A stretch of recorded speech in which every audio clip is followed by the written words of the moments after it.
भगवान श्री कृष्ण को नमस्कार करते हुए आप सभी का अनंत एकेडमी ऑफ मैथमेटिक्स में स्वागत है। एमएससी सेकंड सेमेस्टर की एक बुक है थ्योरी ऑफ फील्ड एक्सटेंशन। इसमें हमारे पास एक थ्योरम है 2.3.2 सेकेंड यूनिट गैलियस थ्योरी के। इसके अंदर ये है कि let K be a finite algebraic extension of a field F. यहाँ पर के क्या है? Finite algebraic extension of field F. Then k is normal extension, तो k नॉर्मल एक्सटेंशन भी होगा if k is the splitting field of some non zero polynomial over f, यानी कि इसका कन्वर्ज भी हमें शो करना है। अब यहाँ पर तीन नई टर्म आपके लिए आए हैं, एक तो फाइनाइट एल्जेब्रिक एक्सटेंशन, एक नॉर्मल एक्सटेंशन और एक स्प्लिटिंग फील्ड। तो तीनों ही डेफिनेशंस आपको पता होनी चाहिए, ठीक है। अगर आप एपिसोड वाइज देखोगे तो ऑलरेडी सारी चीज़ें मैं कवर करवा चुका हूँ। इससे ये होगा कि आपको ऑलरेडी नॉलेज होगी अगर आप एपिसोड वाइज देखते हो तो कि अगली थ्योरम में क्या क्या चीज़ें यूज हो रही हैं, ठीक है। अब हमारे पास क्या है कि k जो है f a1 a2 an b A finite algebraic extension of f। ये finite algebraic extension of f हम लेकर के चले, इसमें a1 a2 an सारे इसके जीरोज हैं। अब सपोज करते हैं कि k is normal extension of f। अगर नॉर्मल एक्सटेंशन हमने सपोज कर लिया for each A I belongs to K. अब नॉर्मल एक्सटेंशन की वजह से अगर कोई ए आई के से बिलोंग करता है तो उसके रिस्पेक्ट में एक एफ आई एक्स आएगा जो कि मिनिमल पोलिनोमियल होगा ए आई का ओवर एफ, यानी कि let F I X be minimal polynomial of A I over F. And since k is normal extension of f, so f(ix) splits completely into linear factors over k। ये normal extension की वजह से ही है कि आपके पास एक minimal polynomial आएगा और वो minimal polynomial completely split into linear factor भी हो जाएगा। अब हम एक f(x) मानते हैं जिस के फैक्टर्स हैं f1 f2 fn, उन सब का प्रोडक्ट f(x) के इक्वल आ जाएगा। इसको मैं इस फॉर्म में भी लिख सकता हूँ, product of j is equal to 1 to n f j x। j की वैल्यू 1 रखोगे तो f1x, 2 रखोगे तो f2x और n रखोगे तो fnx। अब a be any root of fx, a कोई रूट है fx का। अगर fx का रूट है तो fx 0 होगा। इसका मतलब ये कि वो a इनमें से किसी एक का रूट होगा, क्योंकि अगर ये 0 आ रहा है तो इसका मतलब हर फैक्टर में से किसी ना किसी में रखोगे तो वो 0 आएगा आपके पास। तो a is also a root of some F I X and hence a belongs to k। और एफ आई एक्स का रूट होने की वजह से a जो है वो k से बिलोंग करेगा। Let e be the splitting field of F X. अगर e splitting field of F X है तो नॉर्मल एक्सटेंशन की डेफिनेशन के अकॉर्डिंग e जो है वो सबसेट क्या बनेगा? k का। अब यहाँ पर एफ ए आई, यानी कि इसी को एज इट इज लिखा दोबारा से, यहाँ पे स्मॉल एफ ही लिख देना, ठीक है। इसमें ए आई एक रूट है। ए आई रूट होने का मतलब यह है कि ये जो प्रोडक्ट है उसका भी वो रूट होगा, क्योंकि किसी एक का होगा वो 0 आ जाएगा, 0 से बाकी सबको मल्टीप्लाई करो तो 0 ही आएगा। इसका मतलब F J A I J from 1 to n तक का जो प्रोडक्ट है वो इक्वल टू 0 होगा, क्योंकि ए आई इनमें से किसी एक का 0 है। तो therefore A I is a root of F X, और इस वजह से ए आई जो है वो आपका रूट भी हो जाएगा एफ एक्स का। देखिए यहाँ पर तो ए रूट था लेकिन यहाँ पर ए आई रूट हो गया एफ एक्स का, और एफ एक्स का रूट होने की वजह से ए आई जो है वो किससे बिलोंग करेगा? ई से बिलोंग करेगा। इस तरह से सभी कंडीशंस के लिए A1 A2 AN तक जितनी भी कंडीशंस आप पुटअप करोगे फील्ड एफ के अंदर तो वो आपका ई से भी बिलोंग करेगा, इसलिए F of A1 A2 AN सब सेट हो जाएगा ई का। विच इम्प्लॉइज, ये हमने के माना था, के सबसेट हो गया ई का। अब ई तो था ही सबसेट ऑफ के, अब के सबसेट हो गया ई का, इसलिए के और ई दोनों क्या हो गए? Equal. Hence K is the splitting field of F x, क्योंकि ई जो है वो स्प्लिटिंग फील्ड मान करके चले थे एफ एक्स का, ठीक है। तो ये तो हो गई एक कंडीशन। अब जो इसका कन्वर्स है उस कन्वर्स को हम इस तरह से करेंगे कि छोटे छोटे पार्ट्स में डिवाइड कर लेंगे। मैंने 5 छोटे छोटे डिवाइड किए हैं, उनको समझते जाना, एक एक पार्ट को क्लियर करके फिर हम आगे बढ़ेंगे। Conversely let K be the splitting field of some non zero polynomial F X over F. K splitting field हो गया, non zero polynomial F X लिया over F. Let A1 A2 AN be the roots of F X, ये इसके रूट्स हैं। Then k is equal to F, तो k इसके इक्वल आ जाएगा। तो by definition of extension field k over f की जो डिग्री होगी वो less than equal to n factorial होती है, ठीक है। तो ये कंडीशन ध्यान रखना, बाय डेफिनेशन ये कंडीशन आती है, n रूट्स है तो इसकी जो डिग्री होगी वो लेस देन और इक्वल टू क्या आएगी? n factorial. हालांकि ये फाइनाइट वैल्यू है इसीलिए हम लिखेंगे so k is finite algebraic extension of f। अब के क्या कहलाएगा आपका, finite algebraic extension of F. Let P X be irreducible polynomial over F with a root beta in K. अब यहाँ पे पी एक्स क्या लिया, इररिड्यूसिबल पोलिनोमियल लिया, बीटा उसका रूट है।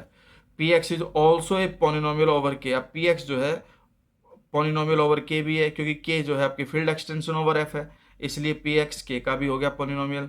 अब के अंदर क्या है, लीनियर फैक्टर बनेंगे, तो इसलिए X minus beta as a factor in K X. ठीक है, तो के माइनस बीटा जो उसका एक फैक्टर बन गया। So P X is not irreducible, इस वजह से पी एक्स जो है इररिड्यूसिबल ओवर के नहीं होगा। ध्यान रखना, इररिड्यूसिबल पोलिनोमियल ओवर एफ तो है, लेकिन ओवर के नहीं होगा, क्योंकि उसका एक linear factor X minus beta आ गया। तो let L be the splitting field of P X over K. अगर हम L को मान लेते हैं कि भाई L स्प्लिटिंग फील्ड है पी एक्स का ओवर के, तो we claim that L is equal to K, ये हमें शो करना पड़ेगा। तो ये हमने फर्स्ट पार्ट लिया, ठीक है, तो उसमें सिर्फ यही कंडीशन लेंगे।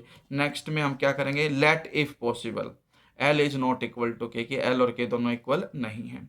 Then there exist a roots beta dash of P X. अब एक रूट बीटा डैश लेके चले पी एक्स का in L such that beta dash not belongs to K, यानी कि L और के इक्वल नहीं है। अगर बीटा डैश L के अंदर है तो वो के में नहीं होगा।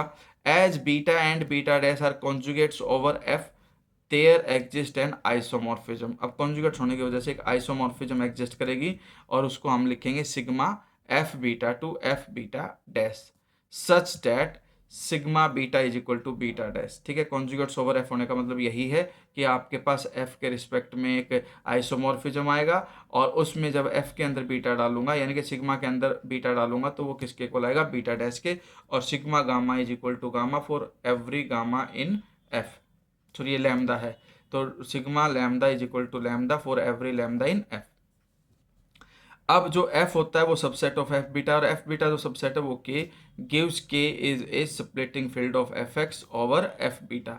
अब यहाँ पर एफ बीटा आपका स्प्लिटिंग फील्ड आ गया, तो ये दूसरी कंडीशन बन गई आपके पास। ठीक है, अब हम क्या लेकर के चलेंगे, K beta dash. K beta dash में क्या होगा कि भाई F A one A two A N और बीटा डैश और ले लिया। भाई के तो ये है आपके पास, बीटा डैश लिखा तो बीटा डैश हो गया, और इसमें ये शिफ्ट हो जाता है, बीटा डैश पहले आ जाएगा और ये बाद में। ठीक है, तो गिव्स के beta dash is a splitting field of F x. इस वजह से आपके पास जो के बीटा डैश है वो स्प्लिट हो गया, तो splitting field of F X over F beta dash आ गया। Then there exist an isomorphism tau K to K beta dash. अब यहाँ पर एक नई आइसोमॉर्फिज्म आ जाएगी, toy K to K beta dash. Element के का डालोगे आएगा के बीटा डैश का, और किस तरह से डिफाइन होगा वो, such that tau X is equal to sigma X for every X in F beta. यानी कि कंडीशन क्या बनेगी, टॉय के अंदर बीटा डालूंगा तो सिग्मा बीटा आएगा, सिग्मा बीटा आपके पास बीटा डैश के इक्वल है, और tau lambda is equal to sigma lambda, और sigma lambda is equal to lambda for every lambda in F. ये थर्ड पार्ट आप डिसाइड करके चलना। ठीक है, अब नेक्स्ट में क्या है, toy K to K beta is an onto homomorphism. Onto homomorphism होगी such that tau beta is equal to beta dash हमारे पास आ चुका है। तो tau gamma is equal to gamma for every, sorry gamma नहीं lambda है, ये lambda in F. If F x is a polynomial that is as alpha 0 alpha 1x alpha n minus 1 x n minus 1 alpha n x n in F x. यानी कि हमारे पास अब एक polynomial in F x आ गया, alpha n जो है वो not equal to 0 है। देन अब यहाँ पर ये डिग्री n है, इसका मतलब इसके n रूट होंगे, जितने रूट्स होते हैं उन सबको माइनस करके x में से जो प्रोडक्ट आएगा उससे हम पोलिनोमियल क्रिएट कर सकते हैं। बस जो हाईएस्ट डिग्री कोफिशिएंट होता है वो और लिखते हैं, अल्फा n लिखा जाएगा, बाकी सारे लीनियर फैक्टर बना करके प्रोडक्ट कर दोगे तो वो एफ एक्स के ही इक्वल आता है।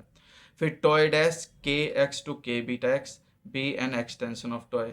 अब टॉय की एक्सटेंशन टॉय डैश ले ली, जिसमें K X tends to K beta X लिख लिया हमने, सच दैट टॉय के अंदर एफ एक्स लिखते हैं, एफ एक्स की वैल्यू पुटअप की, टॉय सबका सेपरेटली अलग अलग हो जाएगा। अलग अलग होने की वजह से टॉय डैश जो है आपकी एक्सटेंशन ऑफ टॉय है, इसलिए टॉय डैश अल्फा 0 को मैं टॉय अल्फा ही लिखूंगा, और टॉय डैश अल्फा 1x को मैं टॉय अल्फा 1x ही लिखूंगा एक्सटेंशन होने की वजह से। तो इस तरह से ये कंडीशन आ जाएगी हमारे पास। अब नेक्स्ट स्टेप में हमारे पास ये कंडीशन थी कि tau lambda is equal to lambda for every lambda in F. इस कंडीशन की वजह से टॉय अल्फा 0 है तो वो अल्फा 0 आएगा, टॉय अल्फा 1 है तो अल्फा 1 आएगा, और टॉय अल्फा n है तो अल्फा n आएगा, और वो वापस किसके इक्वल आ जाएगा, एफ एक्स के इक्वल, यानी कि tau dash F X equal to F X, ही आ गया कंडीशन 4। अब लास्ट कंडीशन आती है फिफ्थ वाली, टॉय डैश एफ एक्स की। भाई टॉय के अंदर जब एफ एक्स पुट करूंगा तो टॉय डैश, अब की बार जो एफ एक्स है वो ये वाला ना पुट करके जो लीनियर फैक्टर वाला है वो पुट करते हैं। वो पुट अप किया तो इसमें टॉय डैश अल्फा एन अलग हो गया, toy dash x minus a one, toy dash x minus a two, इस तरह से। फिर नेक्स्ट स्टेप में हमारे पास आइसोमॉर्फिज्म होने की कंडीशन की वजह से toy dash alpha n scalar है तो वो तो अल्फा एन ही आ जाएगा ऊपर वाले केस से। लेकिन toy dash x minus alpha 1 है तो इसका मतलब ये कंडीशन बनेगी कि टॉय डैश एक्स तो एक्स बन जाएगा माइनस टॉय अल्फा 1, फिर एक्स माइनस टॉय अल्फा 2, फिर x minus toy alpha n। तो वी गेट, अब आपकी बार क्या हो गया कि toy alpha 1, tau alpha 2, tau alpha n भी रूट हो गया किसके, एफ एक्स के ही रूट हो गए, सिंस टॉय इज 1 1।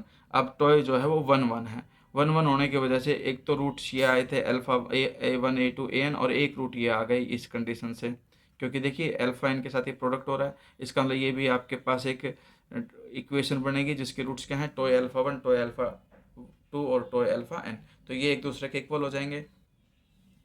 क्योंकि 1 1 है तो सेपरेट आ नहीं सकते, अलग अलग आ नहीं सकते, सेम ही आएंगे। It implies tau permutes the roots of F X, ठीक है। इसका मतलब यह है कि k is equal to F A one A two A N लिखूंगा तो उस f के अंदर मैं tau A one, tau A two, tau A N भी लिख सकता हूँ। हावेवर अब नेक्स्ट कंडीशन से जो k बीटा डैश आया इज इक्वल टू में k beta dash toy k के इक्वल है, टॉय के अंदर k की वैल्यू पुटअप कर दी, फिर वो हमारे पास A one A two A N की जगह पे tau alpha 1, tau alpha 2, tau alpha N put up करोगे, और ये पुट करने के बाद टॉय एल ए वन ही होता है, टॉय ए टू ही है, और टॉय ए एन ही है। इसका मतलब ये किसके इक्वल आ गया, के इक्वल। तो जो के बीटा डैश है, जो वास्तव में बीटा डैश आया था, वो किससे बिलोंग कर जाएगा, अब के से बिलोंग कर जाएगा। It implies beta dash belongs to k, which is a contradiction, क्योंकि हम स्टार्टिंग में लेकर के चले थे कि जो बीटा डैश है वो के से बिलोंग नहीं करता। इस वजह से जो हमने सपोज किया था वो रॉन्ग था। हमने नॉट इक्वल टू, हमने सपोज किया था कि l is not equal to k, तो वो गलत हो गया, इसलिए L is equal to k, तो एल और के दोनों इक्वल हो गए। So P X separates completely over L, hence K is a normal extension. तो ये हमारे पास थ्योरम थी, थोड़ी सी बड़ी है लेकिन छोटे छोटे पार्ट्स में डिवाइड करके करोगे तो ईजी लगेगी। बस आप इसकी रिटर्न प्रैक्टिस जरूर कर लेना।